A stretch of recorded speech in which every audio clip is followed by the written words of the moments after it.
औज़ुबिल्लाहिमिनश्शैतानिर्रजीम बिस्मिल्लाहिर्रहमानिर्रहीम। दोस्तों, इस वीडियो में मैं बात करूंगा एक दफ़ा फिर इलेक्शन कमीशन ऑफ पाकिस्तान के फैसले और उसके बाद पीटीआई की तरफ से जो रद्द अमल सामने आया है उस हवाले से बात करेंगे। जैसा कि हम जानते हैं कि पंजाब के इलेक्शन मुलतवी कर दिए गए हैं। इस हवाले से बात करने से पहले एक शुरू में एक बात कि अगर आप मेरे चैनल पर नए आए हैं तो चैनल को सब्सक्राइब ज़रूर कीजिए ताकि हमारा आपका राब्ता कायम रहे। पीटीआई के रहनुमा असद उमर और फवाद चौधरी ने एक प्रेस कॉन्फ्रेंस की है जिसमें उन्होंने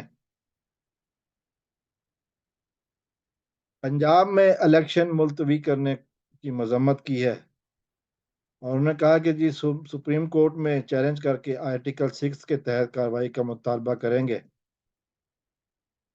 और फिर मीनार पाकिस्तान पर जो इनका जलसा है वो इनका रेफरेंडम साबित होगा। PTI office jail road Lahore में ये प्रेस कॉन्फ्रेंस की गई। उस जलसे के हवाले से भी ये बात सामने आई है कि जी जलसागाह में पानी छोड़ दिया गया है। पानी इतना है कि वहां पर जाना मुश्किल है, लेकिन बहरहाल जलसा तो खैर अब होगा। इमरान खान की ज़ेर सदारत होने वाले इजलास में इलेक्शन कमीशन के जो फैसले थे, जो मुंशी का फैसला था, उसको चैलेंज करने का फैसला किया गया कि जी आईन पाकिस्तान कहता है कि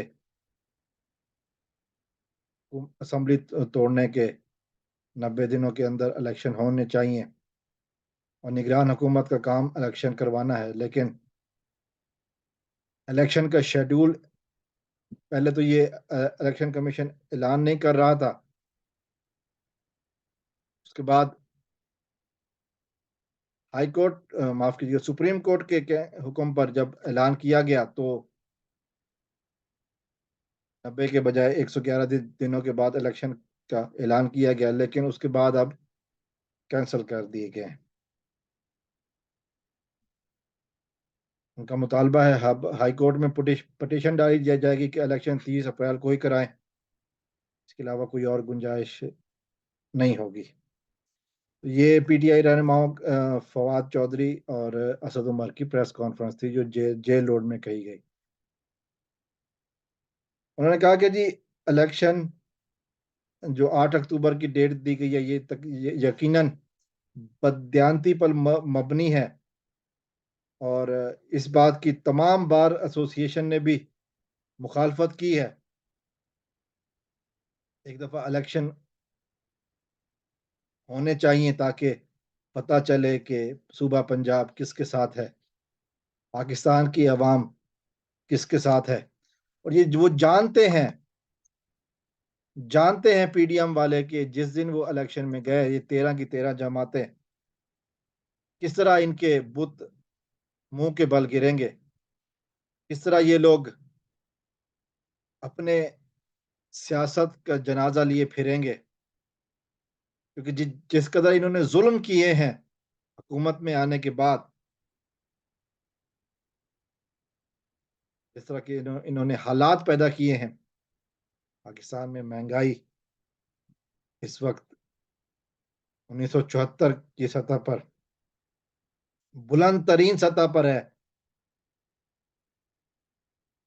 रिटेल प्राइस इंडेक्स को अगर अब कहें आम जबान में, महंगाई का जो ग्राफ है पाकिस्तान में इस वक्त 32% है, जबकि इंडिया में 6% है और उस पर भी आवाजें उठ रही हैं। फिर अंदाजा कीजिए कि पाकिस्तान में चीजें इंडिया की चीजों से कम अज कम नहीं तो 5 गुना ज्यादा महंगी हैं। और उसकी वजह है अगर इसकी रीजन देखी जाए कि महंगाई की वजह क्या होती है, तो सबसे जो बड़ी वजह सामने आती है वो है करप्शन। और करप्शन कौन कर रहा है? 1100 अरब माफ करवाने वाला हुक्मरान और उसके साथी अमले के अरकान, उसकी बी टीम, उसके मुंशी, उसके चौकीदार, ये लोग करप्शन करते हैं। اور پھر جس طرح کرپشن کو پشت پناہی دی جاتی ہے وہ یقیناً یہ مسلم لیگ نون کا ہی خاشہ ہے. مسلم لیگ نون ہی ہے جو کہ اس طرح کے کامیاب طریقے آزما سکتی ہے. اور اب پھر الیکشن سے بھاگ یقیناً اس ریٹ کو قانون میں سپریم کورٹ میں چیلنج ہونا چاہیے, پھر اس کی فوری سماعت بھی ہو, اور پھر اگر آدھی رات کو عدالت کھل سکتی ہے تو پھر اس فیصلے کے اوپر کیوں نہیں سوچنا پڑے گا. سپریم کورٹ اور پاکستان کی طرف دیکھنا پڑے گا. چیف جسٹس صاحب قدم بڑھاؤ, ہمت کرو, فیصلہ سناؤ, منشی کو کھڈے لائن لگاؤ, ہم بھی آپ کے ساتھ ہیں. السلام علیکم ورحمۃ اللہ. پاکستان زندہ باد.